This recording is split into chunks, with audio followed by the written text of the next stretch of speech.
श्री कृष्ण गोविंद हरे मुरारी, हे नाथ नारायण वासुदेवा। श्री कृष्ण गोविंद हरे मुरारी, हे नाथ नारायण वासुदेवा। हे नाथ नारायण वासुदेवा, हे नाथ नारायण वासुदेवा। श्रीमद्भागवत पुराण द्वादश स्कंध अथ द्वितीयोध्याय कलयुग के धर्म। श्रीशुकुवाच ततश्चानुदिनं धर्म सत्यं शौचं क्षमादया कालेन बलिना राजन् नङ्क्ष्यत्यायुर्बलं स्मृतिः वित्तमेव कलो नृणां जन्मचारगुणोदय धर्मन्याय व्यवस्थायां कारणं बलमेव हि दाम्पत्येऽभिरुचिर्हेतुर्मायेव व्यवहारिके स्त्रीत्वे पुंस्त्वे च हि रतिविप्रत्वे सूत्रमेव हि लिङ्गमेवाश्रमख्यातावन्योन्यापत्तिकारणम् अवृत्त्या न्यायदौर्बल्यं पाण्डित्ये चापलं वचः। श्री सुखदेव जी कहते हैं, परीक्षित, समय बड़ा बलवान है। जो जो घोर कलयुग आता जाएगा त्यों त्यों उत्तरोत्तर धर्म, सत्य, पवित्रता, क्षमा, दया, आयु, बल और स्मरण शक्ति का लोप होता जाएगा। कलयुग में जिसके पास धन होगा उसी को लोग कुलीन, सदाचारी और सद्गुणी मानेंगे। जिसके हाथ में शक्ति होगी वही धर्म और न्याय की व्यवस्था अपने अनुकूल करा सकेगा। विवाह संबंध के लिए कुल, शील, योग्यता आदि की परख निरख नहीं रहेगी। युवक युवती की पारस्परिक रुचि से ही संबंध हो जाएगा। व्यवहार की निपुणता सच्चाई और ईमानदारी में नहीं रहेगी। जो जितना छल कपट कर सकेगा वह उतना ही व्यवहार कुशल माना जाएगा। स्त्री और पुरुष की श्रेष्ठता का आधार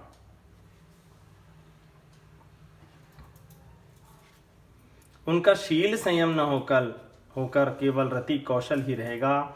ब्राह्मण की पहचान उसके गुण स्वभाव से नहीं, यज्ञोपवीत से हुआ करेगी।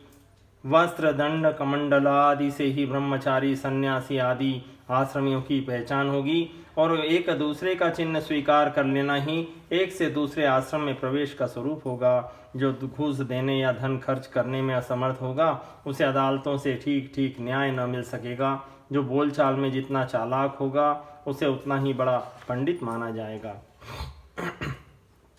अनाढ्यते वा साधुत्वे दम्भ एव तु स्वीकारेव चोद्वाहे स्नानमेव प्रसादनं दूरे वार्ययनं तीर्थं लावण्यं केशधारणम् उदरं भरता स्वार्थः सत्यत्वे धाष्टर्यमेव हि दाक्ष्यं कुटुम्बवर्णं यशोर्थे धर्मसेवनम् एवं प्रजाभिर्दुष्टा भिराकीर्णे चितिमण्डल ब्रह्मविटच्छत्रशूद्राणां यो बली भविता नृप प्रजा हि लुब्धैर्राजन्ये निर्घणे दस्यु धर्मभिः आच्छिन्नदारद्रविणा यास्यन्ति गिरिकाननं शाकमूलामिषच्छौद्रफलपुष्पाष्टिभोजना अनावृष्ट्या विनङ्क्षन्ति दुर्भिक्ष करपीडिता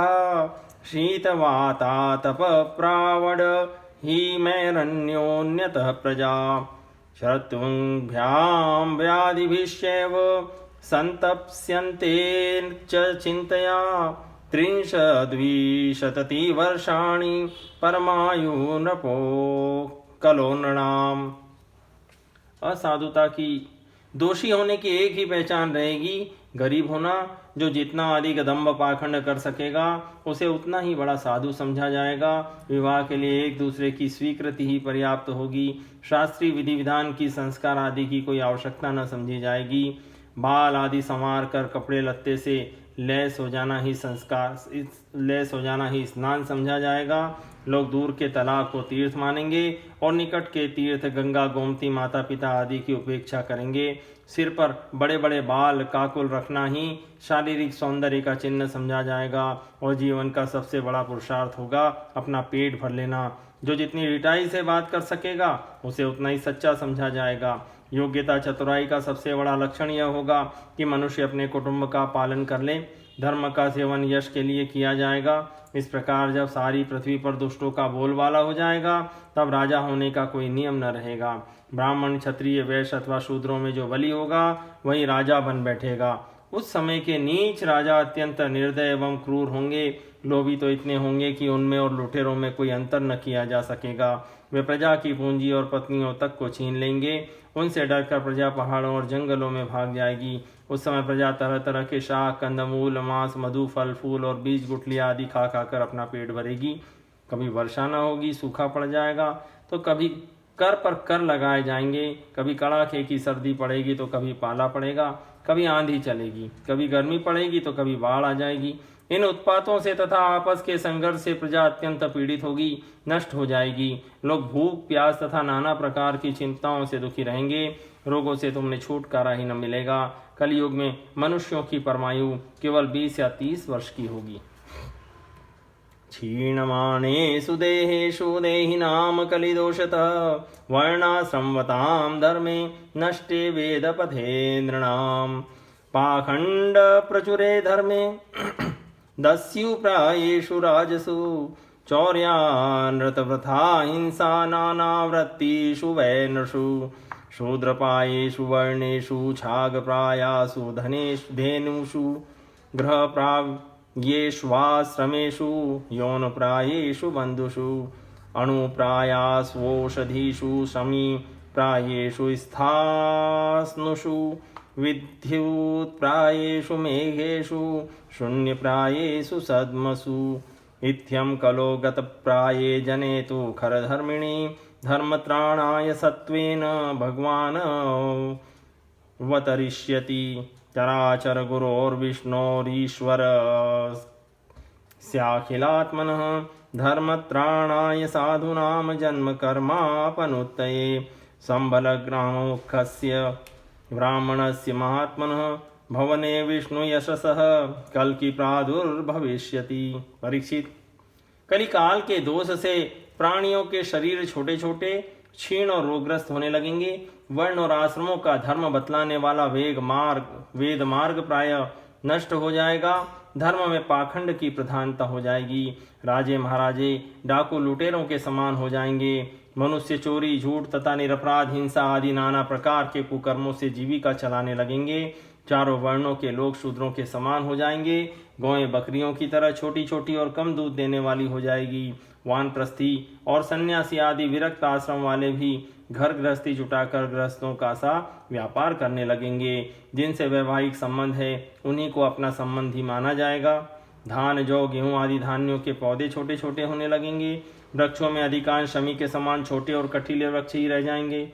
बादलों में बिजली तो बहुत चमकेगी परंतु वर्षा कम होगी। गृहस्थों के घर अतिथि सत्कार या वेद ध्वनि से रहित होने के कारण अथवा जनसंख्या घट जाने के कारण सुने सुने हो जाएंगे। परीक्षित, अधिक क्या कहें, कलयुग का अंत होते होते मनुष्यों का स्वभाव गधों जैसा दुस्सह बन जाएगा। लोग प्रायः गृहस्थी का भार ढोने वाले और विषयी हो जाएंगे। ऐसी स्थिति में धर्म की रक्षा करने के लिए सत्व गुण स्वीकार करके स्वयं भगवान अवतार ग्रहण करेंगे। प्रिय परीक्षित, सर्वव्यापक भगवान विष्णु सर्वशक्तिमान हैं। वे सर्वरूप होने पर भी चराचर जगत के सच्चे शिक्षक सद्गुरु हैं। वे साधु सज्जन पुरुषों के धर्म की रक्षा के लिए उनके कर्म का बंधन काटकर उन्हें जन्म मृत्यु के चक्र से छुड़ाने के लिए अवतार ग्रहण करते हैं। उन दिनों शंबल ग्राम में विष्णुयस नाम के एक श्रेष्ठ ब्राह्मण होंगे। उनका हृदय बड़ा उदार एवं भगवत भक्ति से पूर्ण होगा। उन्हीं के घर कल की भगवान अवतार ग्रहण करेंगे।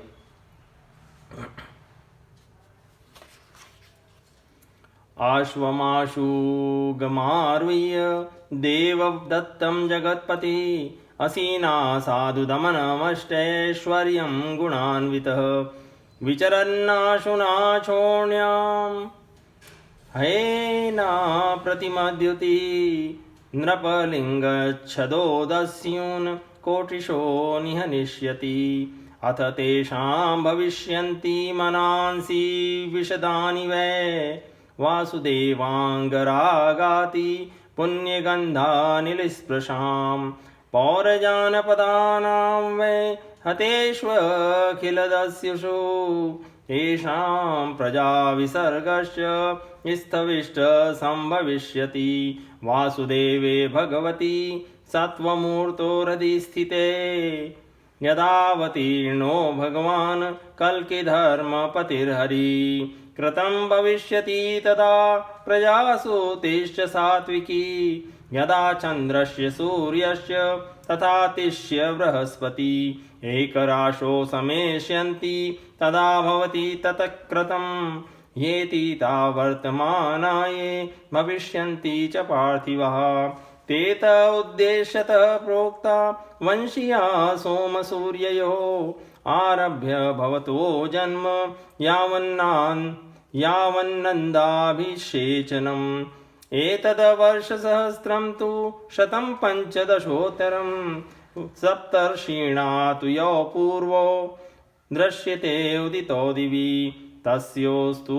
तयोस्तु मध्ये नक्षत्रं दृश्यते यत् समं निशि। तेनेतर्षियो युक्तास्तिष्ठन्त्यब्दशतं नृणाम्। ये तत्त्वदीये द्विजा काले अधुना चाश्रितामघा। श्री भगवान ही अष्ट सिद्धियों के और समस्त सद्गुणों के एकमात्र आश्रय हैं। समस्त चराचर जगत के वे ही रक्षक और स्वामी हैं। वे देवदत्त नामक शीघ्रगामी घोड़े पर सवार होकर दुष्टों को तलवार के घाट उतार कर ठीक करेंगे। उनके रोम रोम से अतुलनीय तेज की किरणें छिटकती होगी। वे अपने शीघ्रगामी घोड़े से पृथ्वी पर सर्वत्र विचरण करेंगे और राजा के वेश में छिपकर रहने वाले कोटि कोटि डाकुओं का संहार करेंगे। प्रिय परीक्षित, जब सब डाकुओं का संहार हो चुकेगा तब नगर की और देश की सारी प्रजा का हृदय पवित्रता से भर जाएगा, क्योंकि भगवान कल्कि के शरीर में लगे हुए अंगराग का स्पर्श पाकर अत्यंत पवित्र हुई वायु उनका स्पर्श करेगी। इस प्रकार वे भगवान के श्री विग्रह की दिव्य गंध प्राप्त कर सकेंगे। उनके पवित्र हृदय में सत्व मूर्ति भगवान वासुदेव विराजमान होंगे और फिर उनकी संतान पहले की भांति हष्ट पुष्ट और बलवान होने लगेगी। प्रजा के नयन मनोहारी हरि ही धर्म के रक्षक और स्वामी हैं। वे ही भगवान जब कल्कि के रूप में अवतार ग्रहण करेंगे उसी समय सत्य युग का आरंभ हो जाएगा और प्रजा की संतान परंपरा स्वयं ही सत्वगुण से युक्त हो जाएगी। जिस समय चंद्रमा, सूर्य और बृहस्पति एक ही साथ पुष्य नक्षत्र के प्रथम पल में प्रवेश करके एक राशि पर आते हैं, उसी समय सत्य युग का प्रारंभ होता है। परीक्षित, चंद्रवंश और सूर्यवंश में जितने राजा हो गए हैं या होंगे उन सब का मैंने संक्षेप में वर्णन कर दिया। तुम्हारे जन्म से लेकर राजा नंद के अभिषेक तक 1115 वर्ष का समय लगेगा। जिस समय आकाश में सप्तर्षियों का उदय होता है उस समय पहले उनमें से 2 ही तारे दिखाई पड़ते हैं। उनके बीच में दक्षिणोत्तर रेखा पर समभाग में अश्विनी आदि नक्षत्रों में से एक नक्षत्र दिखाई पड़ता है। उस नक्षत्र के साथ सप्तर्षिगण मनुष्यों की गणना से 100 वर्ष तक रहते हैं। वे तुम्हारे जन्म के समय और इस समय भी मघा नक्षत्र पर स्थित है। विष्णोर्भगवतो भानु कृष्णाख्यो सौ दिवं गत तदा विशत कलिर्लोकं पापे यदरमते जन। यावत् स पाप पद्म्याभ्यां स्पर्शनास्ते रमापति तावद् कलिर्वै पृथिवीं पराक्रांतो न चाशकत्। यदा देवर्षय सप्तमघासु विचरन्ति तदा प्रवत्तस्तु कलिर्द्वादशाब्दशतात्मकः। यदा मघाभ्यो यास्यन्ति पूर्वाषाणां महर्षयः तदानन्दात् प्रभ्यत्येष कलिर्वृद्धिं गमिष्यति। यस्मिन् कृष्णो दिवं यातस्तस्मिन्नेव तदाहनि प्रतिपन्नं कलियुगमिति प्राहुः पुराविदः। दिव्याब्दानां सहस्रान्ते चतुर्थे तु पुनः कृतं भविष्यति यदा नृणां मनात्मप्रकाशकम्। इत्येष मानवो वंशो यथा संख्यायते भुवि तथा विशशूद्रविप्राणां तास्ताज्ञेया युगे युगे। एतेषां नामलिङ्गानां पुरुषाणां महात्मनां कथामात्रावशिष्टानां कीर्तिरेव स्थिता भुवि देवापि शन्तनो भ्राता मरुश्चेक्ष्वाकुवंशजः कलापग्रामासाते महायोग बलान्वितौ। स्वयं सर्वव्यापक सर्वशक्तिमान भगवान ही शुद्ध सत्वमय विग्रह के साथ श्री कृष्ण के रूप में प्रकट हुए थे। वे जिस समय अपनी लीला संवरण करके परम धाम को पधार गए, उसी समय कलयुग ने संसार में प्रवेश किया। उसी के कारण मनुष्यों की मति गति पाप की ओर ढुलक गई। जब तक लक्ष्मीपति भगवान श्री कृष्ण अपने चरण कमलों से पृथ्वी का स्पर्श करते रहे, तब तक कलयुग पृथ्वी पर अपना पैर न जमा सका। परीक्षित, जिस समय सप्तर्षि मगा नक्षत्र पर विचरण करते हैं, उस समय कलयुग का आरंभ होता है। कलयुग की आयु देवताओं की वर्ष गणना से 1200 वर्षों की अर्थात मनुष्यों की गणना के अनुसार 4,20,000 वर्ष की है। जिस समय सप्तर्षि मगा से चलकर पूर्वाषाढ़ा नक्षत्र में जा चुके होंगे, उस समय राजा नंद का राज्य रहेगा। तभी से कलयुग की वृद्धि शुरू होगी। पुरातत्ववेत्ता ऐतिहासिक विद्वानों का कहना है कि जिस दिन भगवान श्री कृष्ण ने अपने परम धाम को प्रयाण किया, उसी दिन उसी समय कलयुग का आरंभ हो गया। परीक्षित, जब देवताओं की वर्ष गणना के अनुसार 1000 वर्ष बीत चुकेंगे, तब कलयुग के अंतिम दिनों में फिर से कल की भगवान की कृपा से मनुष्यों के मन में सात्विकता का संचार होगा। लोग अपने वास्तविक स्वरूप को जान सकेंगे और तभी से सत्य युग का प्रारंभ भी होगा। परीक्षित, मैंने तो तुमसे केवल मनुवंश का सो भी संक्षेप से वर्णन किया है। जैसे मनुवंश की गणना होती है, वैसे ही प्रत्येक युग में ब्राह्मण, वैश्य और शूद्रों की भी वंश परंपरा समझनी चाहिए। राजन, जिन पुरुषों और महात्माओं का वर्णन मैंने तुमसे किया है, अब केवल नाम से ही उनकी पहचान होती है। अब वे नहीं हैं, केवल उनकी कथा रह गई है। अब उनकी कीर्ति ही पृथ्वी पर जहाँ तहाँ सुनने को मिलती है। भीष्म पितामह के पिता राजा शंतनु के भाई देवापी और इक्ष्वाकु वंशी मरु इस समय कलाप ग्राम में स्थित है। वे बहुत बड़े योग बल से युक्त हैं।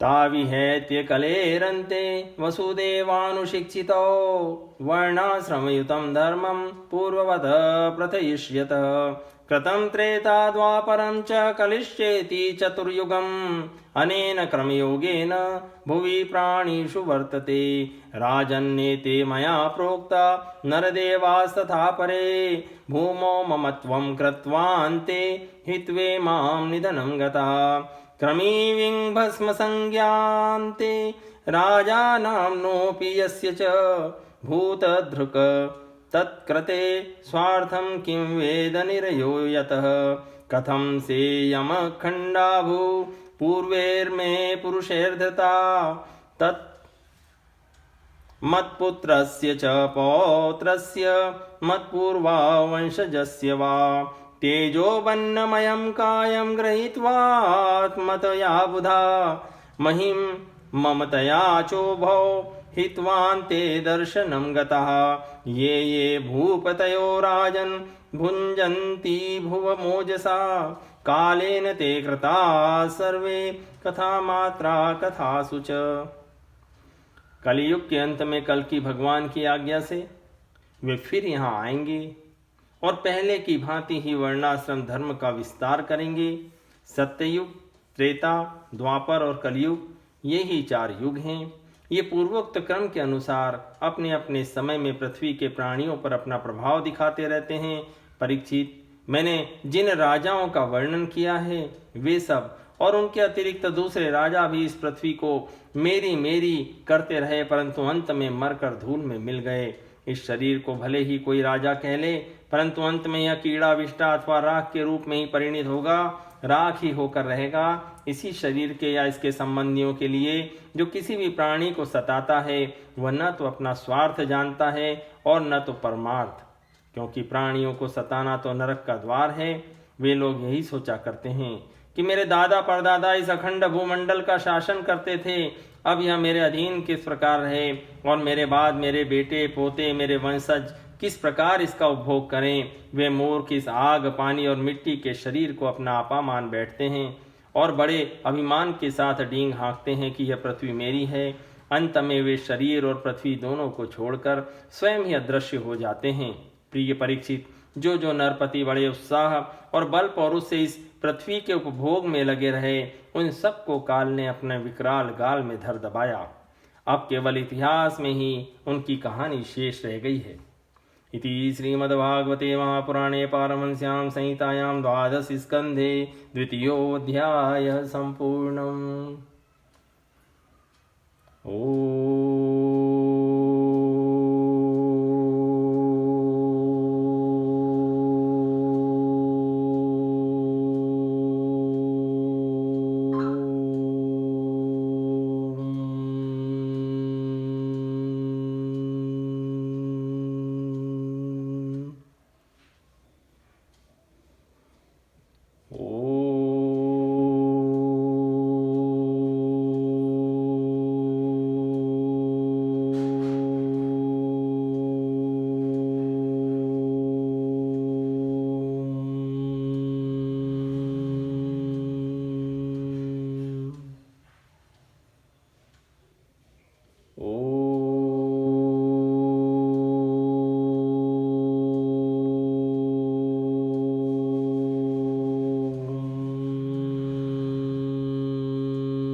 श्री कृष्ण गोविंद हरे मुरारी, हे नाथ नारायण वासुदेवा। श्री कृष्ण गोविंद हरे मुरारी, हे नाथ नारायण वासुदेवा। हे नाथ नारायण वासुदेवा, हे नाथ नारायण वासुदेवा।